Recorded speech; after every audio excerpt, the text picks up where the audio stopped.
Hey, it's Thomas Bartke here, and today I want to do something a little bit different, and I want to share with you an email that I've received today and a question from Jeff about Richard Roop's free and clear system. Basically, he's asking for my opinion about finding the kind of sellers that Richard Roop is you basically targeting in his free and clear system. The type of sellers we're talking about here are sellers who own their properties free and clear and are possibly willing to do owner financing on those deals. Now, so basically, it's the key question is, how credible is that? How doable is it? Will the system work? Can you refer to someone who has used the system? And then he ends up saying, thanks for your emails. Well, that's great. Thank you, Jeff, for the question. So let's go over to the answer. So I'm going to try to, go through this quickly. You can rewind the video and replay sections of it if you want to re-listen or listen or read the answer. So I'm actually going over the email answer that I've put together here for Jeff. So here's some thoughts. First of all, relatively speaking, all real estate investing strategies, and by the way, most marketing and sales tasks in general are actually like searching the needle in the haystack. Relatively speaking, generally they refer to as the numbers game, or we refer to it that way. Okay, so basically, if you can make enough impossible offers or outrageous offers, you will get some accepted. Now the question is, will it work? Will it work for you? Is this enough of of an explanation to base a business model on it? And my answer to that is, well, you can basically overcome this objection, this question, in several ways. First of all, you have to work on your own mindset. That's extremely important.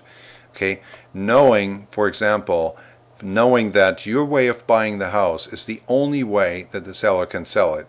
Okay, if it wasn't, the seller wouldn't be saying yes to you. Okay, so basically, the fact that they're even calling you and talking to you and listening to you and contemplating your proposal shows that they need you. Don't assume, second point, don't assume that you know what's most important to the seller. That's a bad mistake that many people make. I've made it a lot of times myself too, and it has to do with your mindset. Okay, you are not the same person as the seller. You have no idea what the most important part of the deal, the most important aspect of the deal is to the seller. It could be that they need cash right away and all the cash, and are therefore willing to accept a super low offer that would be a no-brainer for you to pay. Or it could be that they're just concerned to get monthly payments and not have to chase their tenants for the monthly payments, and deal with the toilets and maintenance issues and so forth. So this is all kind of summarized in adapt an attitude of serving versus selling. So you're providing a great service to the seller by making that proposal, being creative enough to make it the way that Richard teaches it, and actually helping the seller out.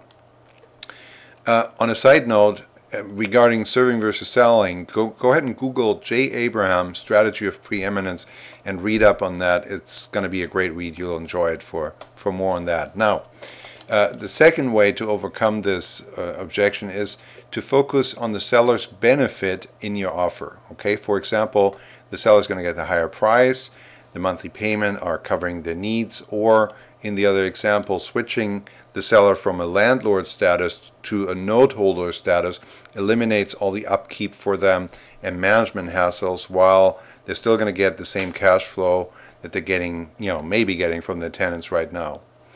Okay, so these are kind of linked together. Now, the third answer that I want to give to that is, you will attract the kind of deals that you market to. Okay, and Richard pointed that out in the webinar that I just did with him today.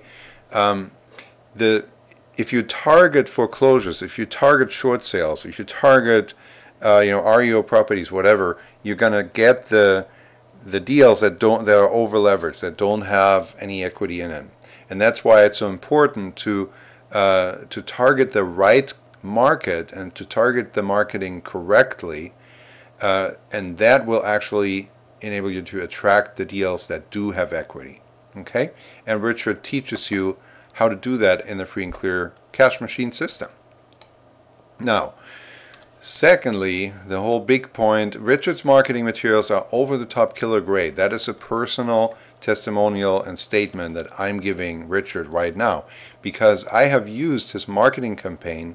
It was actually a different one than the free and clear system. I've used a marketing system that was specifically targeted to buy foreclosures, and I've used that in the past seller's market. Now, remember, foreclosures are way harder to buy in an appreciating market because the owners have many different options other than selling at a discount, and that's what they did. That's what I did. I bought them at a discount. So actually, then in the appreciating market, they were the needle in the haystack, and I was able to find them abundantly, okay, with the help of Richard's marketing materials. And thirdly, I have made the most money on free and clear deals in the past 24 months versus foreclosures. Okay, now my strategy was to only flip them to retail buyers, but that was, specific to the market that I'm in, which was for the past 24 months a steeply declining market in Southern California. So I'm glad that I didn't hold on to some of them, but rather, flip them. And my strategy was to cash out the owners within 3 months or so versus getting terms from the seller. But the long-term perspective that Richard takes and teaches makes his deals actually safe to hold, as long as you're not going to be like another 50% down in the next 6 months or whatever. But that's about picking your market, picking your niche, and that's also an important module in the free and clear cash machine to do that correctly as well. And so really the free and clear part is his safety net, and I'm explaining that a little bit more in point 4 here. About your comment that whenever you have a buyer's market, it's always a bit easier to get sub-2 lease option seller finance deals. Now that's right, but it's way riskier to do that with highly leveraged properties, and that's actually, if you think about it, that's what most other gurus or teachers teach about subject to and lease options and seller finance deals is, don't worry about the equity, because it doesn't matter, but it does matter, because if the deal doesn't have any equity, then it usually has payments attached to it that don't match with the income that you can get from the property. So you're going to have that be the killer on these deals, and it's just way less risky to do it with free and clear properties. And Richard's system is just incredibly creative and flexible in that. Now, to that, you can also check out my 0% video if you haven't seen it yet. And for more case studies, also take a look at CA Wholesale Deals /video.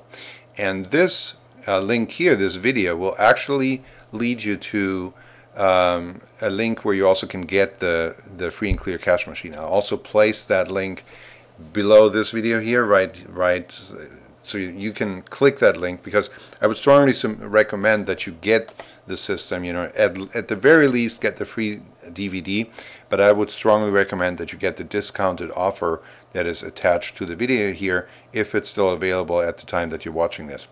And I thank you for watching this. This is Thomas Bartka. I'm signing off right now. Take care.